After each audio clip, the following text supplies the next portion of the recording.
Hello, party people. I hope you're having a good day. It's a beautiful day outside here in southern Newfoundland, and let's talk about this thing. Yeah, it's not much of a shock. Let's put it that way. Yeah, but I will say that. Well, we'll get to it. Though I do actually owe Disney an apology. In my notes, I'm sure I said at least a couple of times that I was very, very sickened by Disney. Disney had nothing to do with this. This was Sony and Amazon MGM.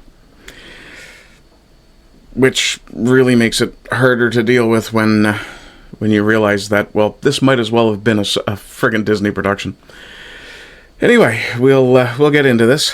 I will say that I chose to watch the black and white version. I have not watched the color version. I'll probably dip in and watch part of this episode in color just to see the differences. From what I understand, various people have said the color version shows where the failings are in some of the VFX, things of that nature. That's not the reason that I chose to watch the black and white version exclusively before I did this review. The reason I chose to watch the black and white version is because in doing some research, I discovered that aesthetic, the black and white noir English, the black and white noir aesthetic, noir aesthetic. You wouldn't think that would be a tongue twister, but yeah. Try saying it 16 times fast. Anyway, part of the reason that I watched it in black and white exclusively before I did this review is in the press, they talked very much about how the intent had been to replicate the old noir aesthetic. I'm fine with that. And I'll actually move on to the next slide to explain why. This is the only color slide you will see. And it does tell you that you can switch between color and black and white with alternative versions below, which is available on supported devices. Fortunately, my computer appears to be a supported device, where my cell phone is not. Not that I'm particularly bothered by that. It may very well be that Amazon simply didn't make it available on mobile. I will say, though, that the black and white aesthetic, it's quite good. I did enjoy it. So, let me just check my notes here, make sure. I did say about this particular slide, I do like being given the option. Excuse me. One thing I do appreciate from time to time is I'll watch an old episode of the original series of Star Trek. And because when I first watched it, I was a little kid that was watching it on a screen that was this big and only a black and white cathode ray tube, it is sometimes fun to engage in the nostalgia of turning the color all the way down on the television and watching the episode that way. Not as easy to do when you're watching live action on a digital device nowadays. Fortunately, I should go back and explain. This image was originally in color. I switched it to monochrome before I added the titling and the framing, obviously. But I honestly think it looks better in the black and white than it does in color. So, yeah. Anyway, moving on. This is the opening shots, I guess would be the best way to put it. Cage is narrating over it, and I did say that Cage's narration, it did put me immediately into both a comic book and a noir setting. As far as I'm concerned, this is a great start. And it was. You can see here some of the iffiness of the VFX. It is what it is. That said, with the budget that Amazon and Sony have available to them, the ability to throw money at a problem like this should look a lot better. It should be far less grainy. I think the graininess was probably part bloody hell. partly intentional. It is, how did I put it? Yeah, engaging, and it was stylistically innovative. There is a callback to the animated Spider-Verse movies, in that it opens with that narration. I would have been even more, I guess, favorably disposed towards this show if it had started with, okay, let's take it from the top one more time, or something, basically a callback to the exact line that a lot of the animation narrations started off with. I can live without it, though. Let's see. I did say that I was impressed with their choice of villain. They chose Silvermane, who is a classic Spider-Man villain. The fact that he's played by Brendan Gleeson gives me a lot of hope for this show. Or gave me a lot of hope for this show. I'm going to keep watching the show, because I have this thing where I'm a completionist. Once I start something, I like to finish it. So, it might be my tism. But, yeah, I will be watching the rest of the show. So, for the next few weeks going forward, actually the next 2 months, so June until the end of July, assuming there's no extra Monday in there somewhere, this will be the Monday regular show. Let's see, what else we got here. The fact that it's... Oh, what did I scribbled, so I do apologize. The fact that it's Ben Reilly as the Spider. Actually, it's good. I'm glad he's not a Peter Parker taken out of his time and put back into a different setting. That said, which Ben Reilly is he? Is he the 67 cartoons Ben Reilly? Is he one of the later cartoons Ben Reilly? Is he one of the films Ben Reilly? Is he Spider Japan's Ben Reilly? It's kind of difficult to place it, partly because I've watched Spider-Man through pretty much my whole life, on one screen or another. And if this is, for example, Tobey Maguire's Ben Reilly, the one that ends up dying in the Sam Raimi movie,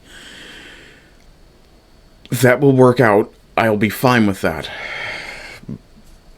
But there was one big problem that I highlighted as well.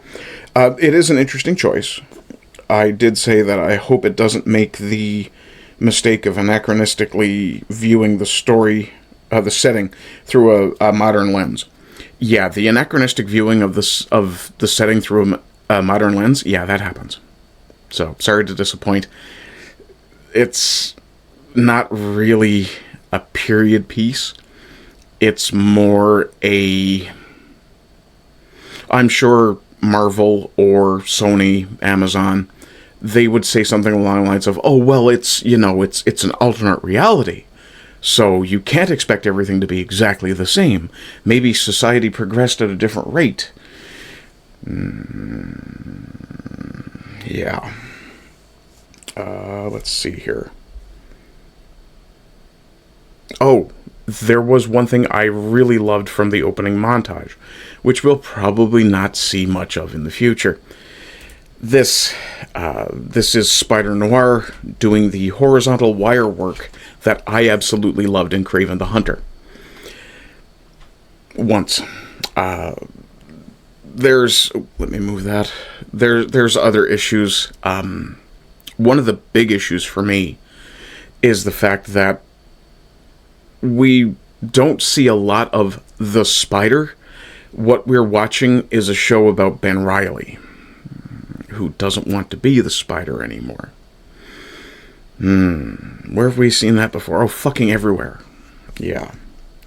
I was very pleased that they used this particular bit of horizontal wire work type of fighting.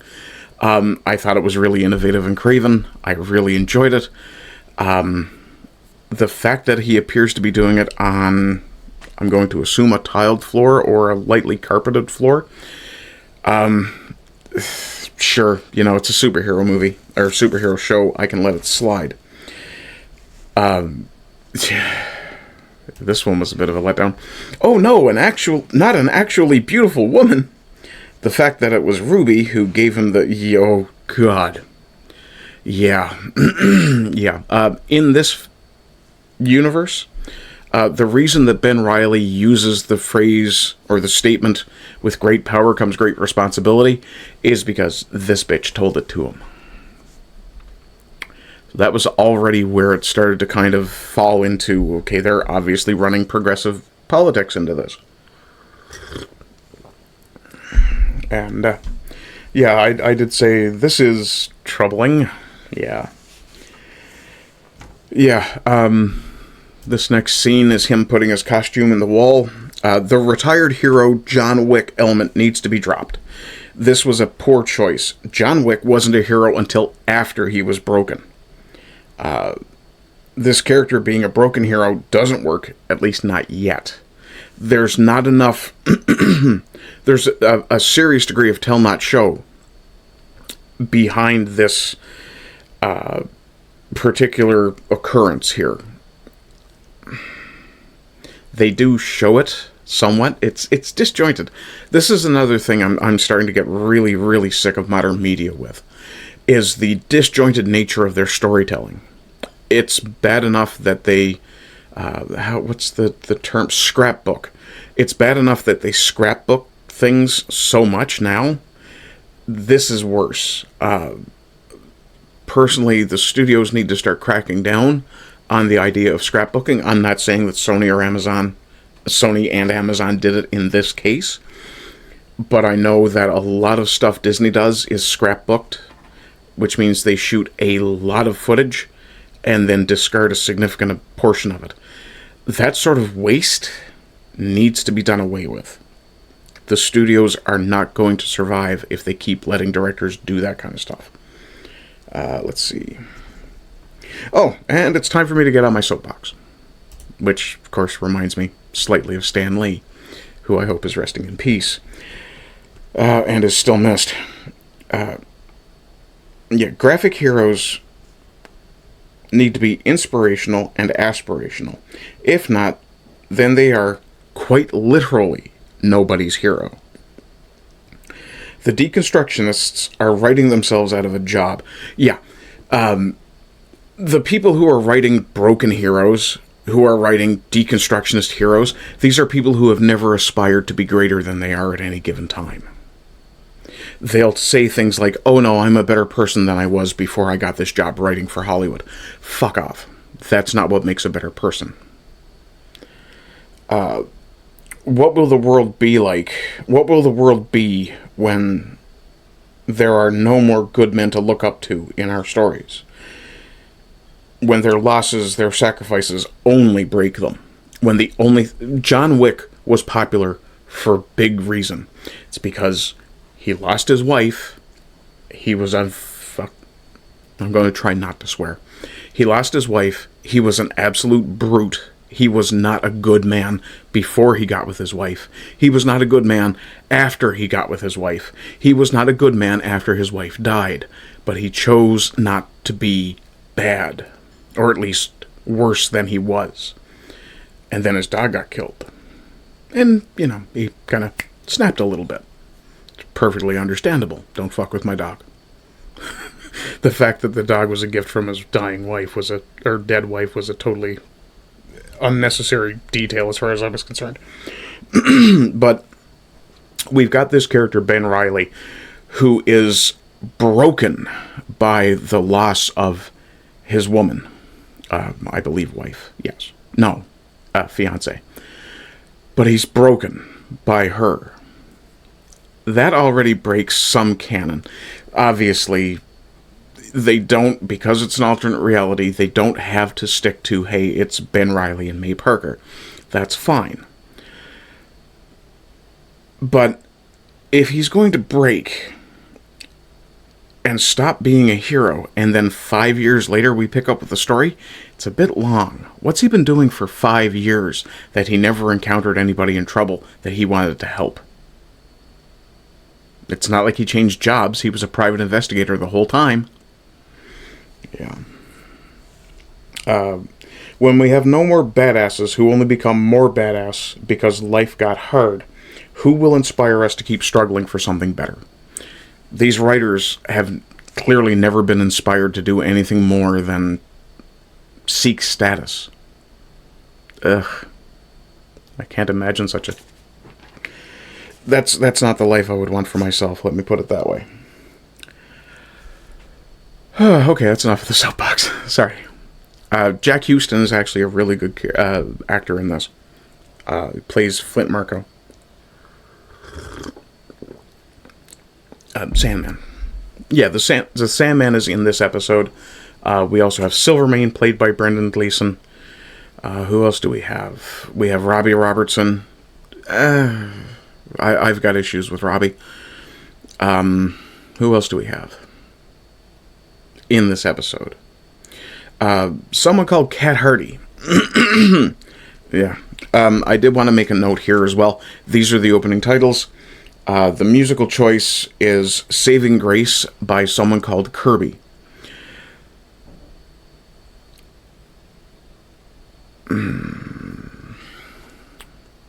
Yeah, okay. I was debating whether or not I was going to tack an opening video onto this, an intro vid sort of thing. I'm going to now, and I need to make sure I remind myself of it. Where the hell did my pen get off to? But I need to make sure I remind myself of it, because the intro vid is something I normally do for streams. I didn't intend to stream this, so it doesn't really make that much of a difference. But it's a 30-second opening video. I went out of my way to find copyright-free music that I felt suited not just the noir aesthetic, but also this character, as I understand the character. And really the only times I've encountered the character is from the Spider-Verse movies. And I think one short comic from like a free comic book day thing that I picked up. But all that said, the song they chose here, Saving Grace by Kirby, it's an unfortunate choice. The music is fine. The music itself is great. The problem is that the lyrics are far too fucking modern. And I do apologize, I am going to start swearing. Yeah, they're far too modern, and it jars you out of the noir mood. The fact that the song itself is about, finding a new lover, while it may be foreshadowing, maybe, it's, how to put it, disjointed. Yeah, it breaks the immersion. So many things in this show, just in this one episode, broke immersion, broke that suspension of disbelief, or stretched it so tight it wasn't funny. Yeah, there are quite a few elements here that are out of place, be the best way to put it. And I did say, are we watching a redemption story, a search for love, or a resurrection of a hero? The musical choice is busted. That was the best word I could think of. It is a busted choice. It is it's far too poppy a song, far too modern a song for something that's supposed to be set in the noir era. If it had been slightly... It's just not a good choice. Yeah, I did say when I saw this name in the credits, and I do apologize for having the captions on for that particular section. I was trying to listen to the lyrics, but I did say that Brendan Gleeson being involved gives me hope, as he is one of my favorite actors. He is, actually. One other thing I noticed when I was watching the opening credits, there are 16 different people listed as one type of producer or another. And that includes Nicolas Cage. With that many fingers in the pie, that many chefs stirring the pot, I don't know how you could not have a mess of a show. Let's see, next up. I hope the sound of his footfalls being out of sync with the image is meant as an in-joke for fans of the 60s cartoon.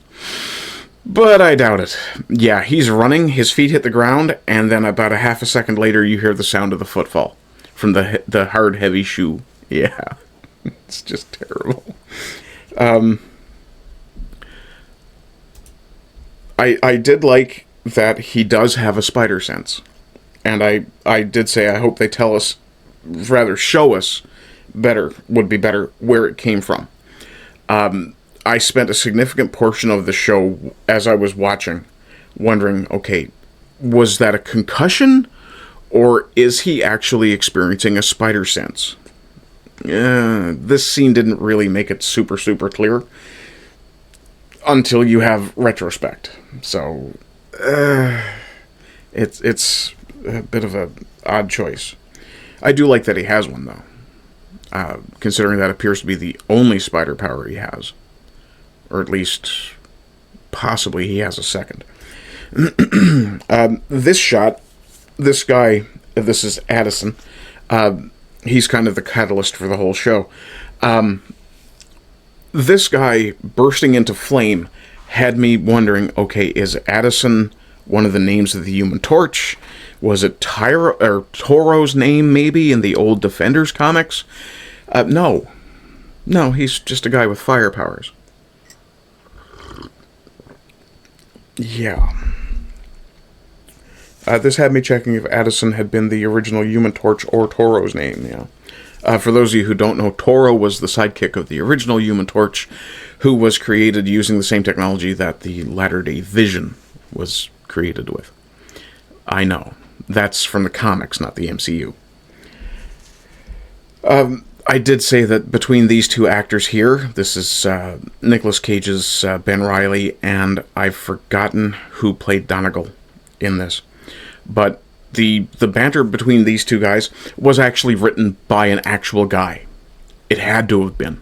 Because the way these two relate to each other verbally, it's perfect. And it actually fits the noir aesthetic. So someone in the writer's room actually does love the material.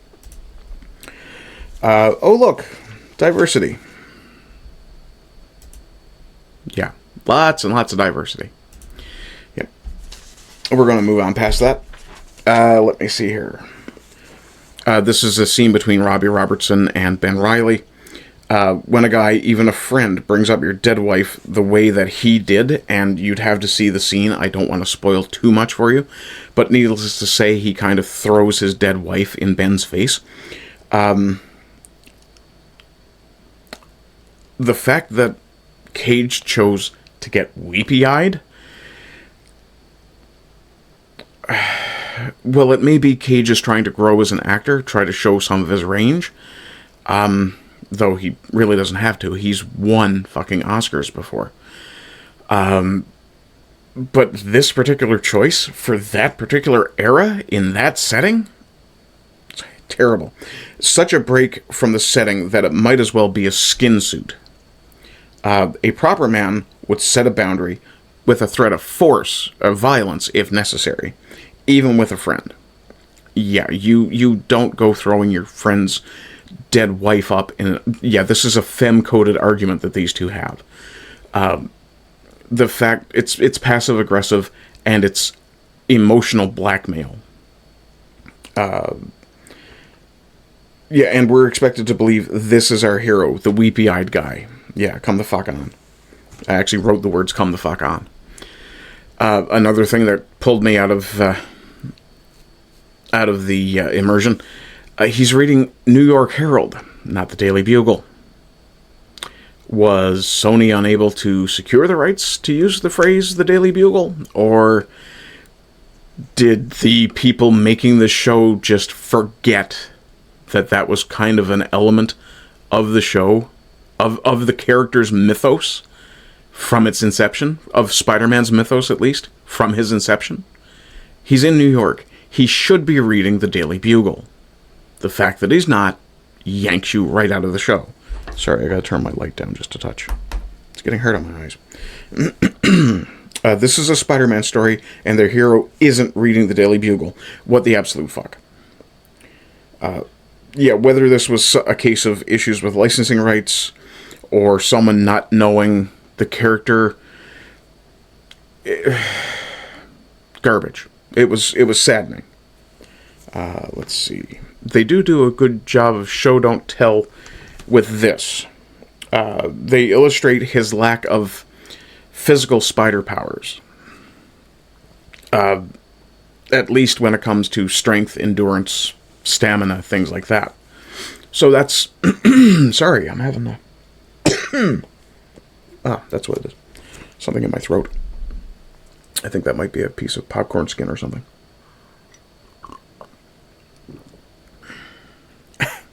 God, no.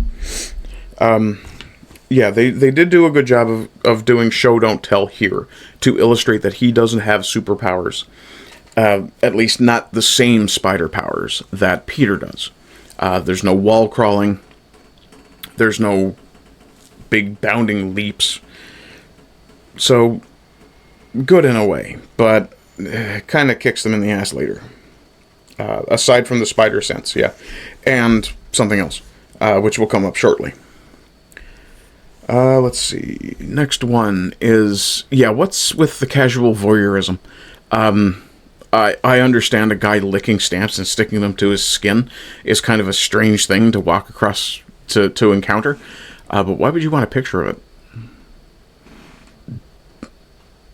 That's fucking weird.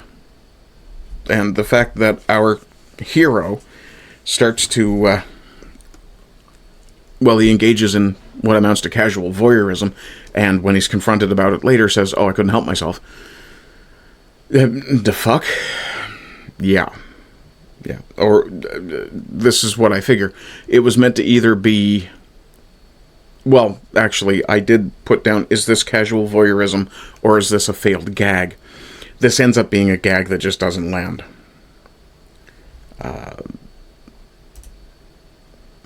I did say that it was an interesting structure to the web. It's very fibrous, and it looks dry. Now I'm very curious as to whether this is something from a gadget, like the general Peter Parker web shooter sort of deal. If this is something innate to him, if he was born with these powers, or if he grew into having these powers, or if it might be magic.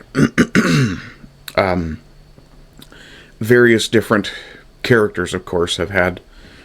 various different spider characters have had different routes, or different routes to their power. So, yeah, I'm curious. This I find unforgivable.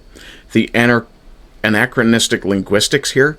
Yes, I get this New York black and this New York Italian. Sorry, his name is Riley. Irishman. Sure, because Nicolas Cage looks so fucking Irish. But the fact that they talk to each other using this kind of language? Really? You used the line, Jesus, you look like shit? I'm going to hope that was an improv, that the director didn't just go, what the fuck's wrong with you? Say the line as it appears in the script. Yeah, this, how did I put it? Anachronistic linguistics. It's a shame. The inauthenticity of the language is one thing. Is another thing, actually, another mark against the show. You could stick to non-modern slang without it coming off as being artificial. It didn't have to sound so stilted.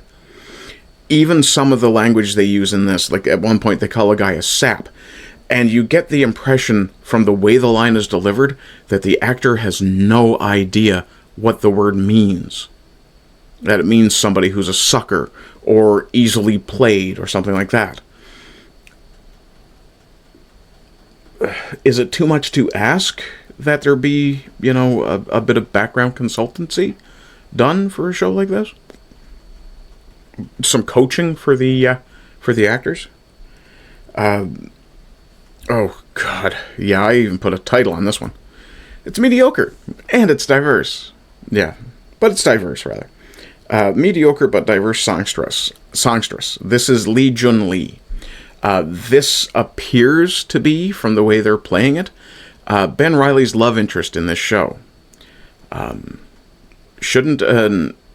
it makes sense, actually. A hero who's not aspirational doesn't really deserve a beautiful damsel in distress, does he? And she's probably not a damsel in distress either, given how she acts later. So I won't bother to go into this time. I have a suspicion I'll need to hear it later. Yeah, she starts off singing a cappella. It's not bad. It's mediocre. And I mean mediocre as in, it's not great, it's not terrible. It's mediocre, it's medium, it's moderate, it's acceptable, it's slightly better than acceptable, to be fair. That said, the moment the music kicks in, you can hear enhancement in her audio. They mixed her very differently when they stopped running her a cappella. Yeah. The bright spot in this show, if there is one, it's definitely this guy. It's definitely Brendan Gleeson. I love Brendan Gleeson. If you've never seen the film The Guard, which is about an Irish police officer, go watch that. Oh, God. He's done films here in Newfoundland. The Grand Seduction was set here in Newfoundland and shot here in Newfoundland, as far as I recall. He was great in that. Barely got into the Newfoundland accent, but then again, Newfoundland has a fairly Irish-influenced accent in some areas. So, not bad. But yeah, his intensity, the viciousness in this guy, is absolutely the bright spot in this show.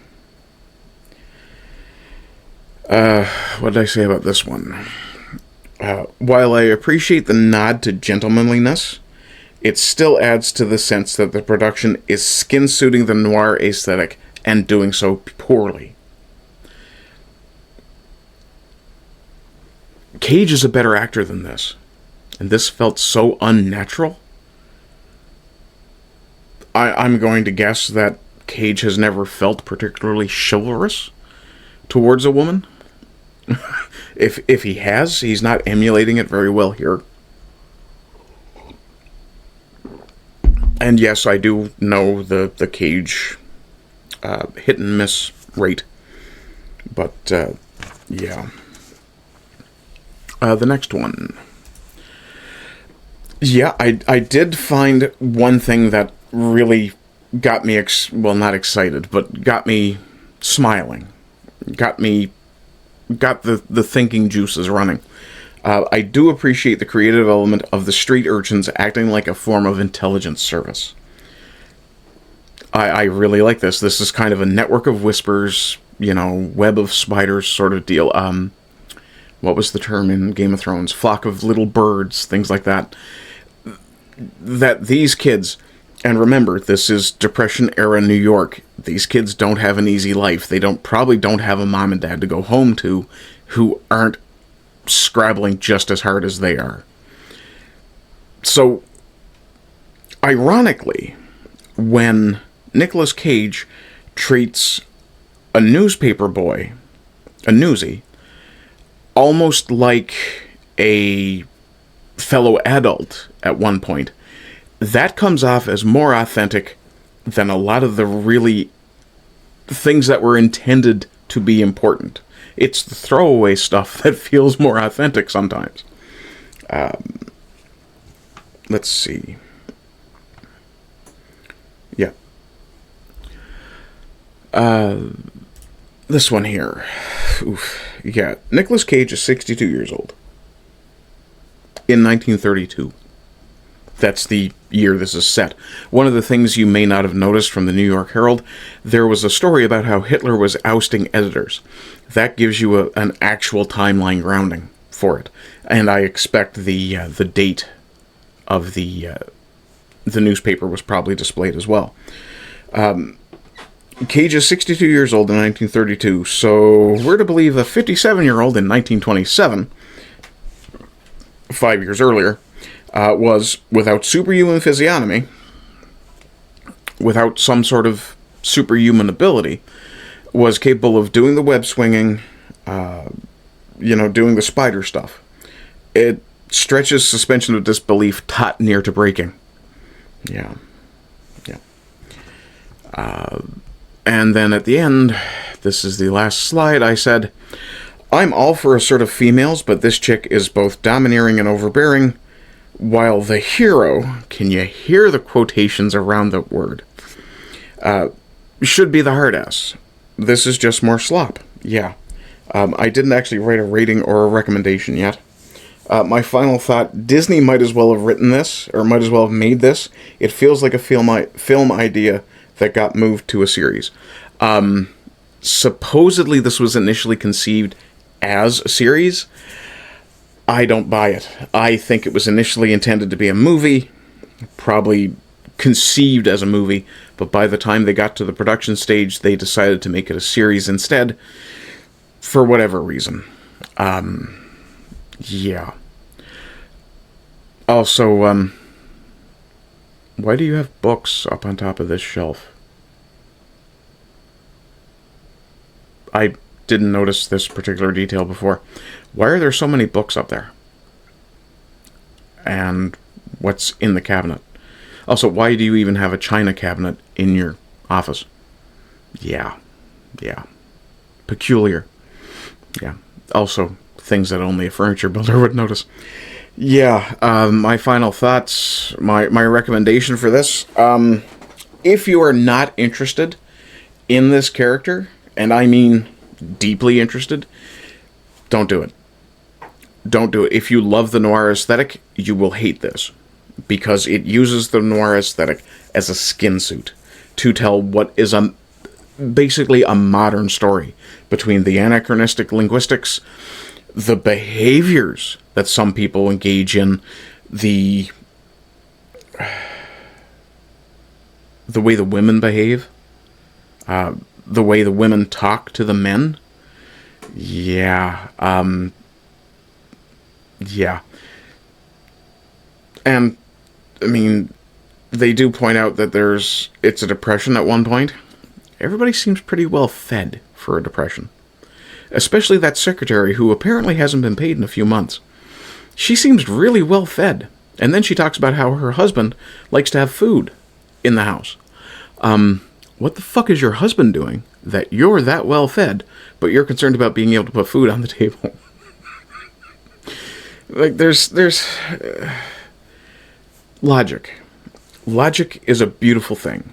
And when a story has tight internal logic, when the writing has logic, it's good. This is not good. I'm going to give this... I mean, I did like the action scenes. Well, some of the action scenes. The ones that are obviously not Nicolas Cage in the suit. Which I will applaud the studio for. It's a great choice not to put Nicolas Cage in the suit. When that mask goes on, it's not Cage. It's someone who's actually capable of the physical feats that we see.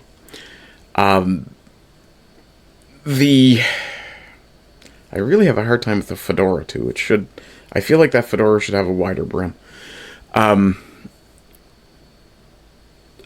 give it points for cinematography. It's beautifully shot.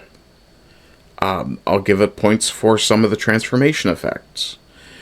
Some of the creative ways they're handling some of these characters. Sandman. I'm really curious about Sandman.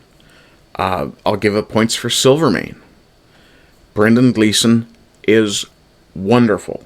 And he's only in 3 scenes in this entire episode. I can't wait to see more of him. As much as I couldn't wait to see more of D'Onofrio's Kingpin. It's approaching that level of engaging. Obviously, the writing is not on par with the original Netflix Daredevil. Sorry, I keep picking at my hand because I have a bit of a wound there. It's starting to itch as it heals.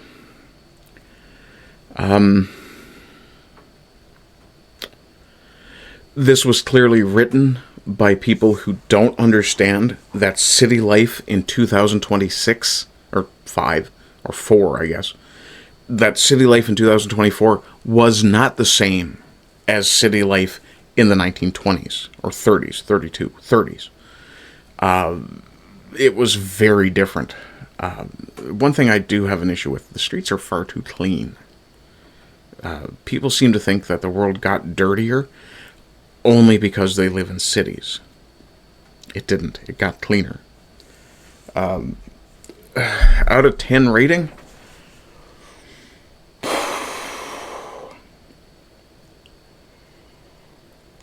think I'm being generous if I give it a 4.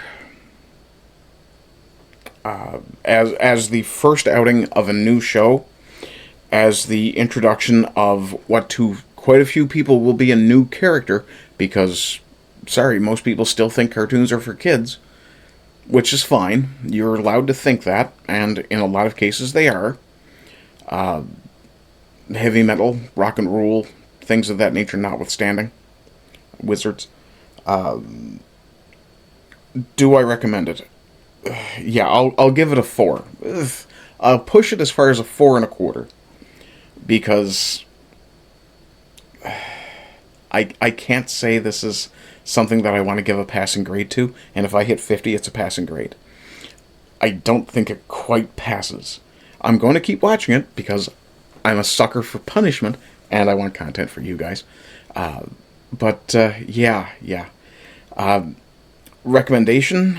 My recommendation is, if you are not, for some reason, already invested in this show before you start watching it, don't.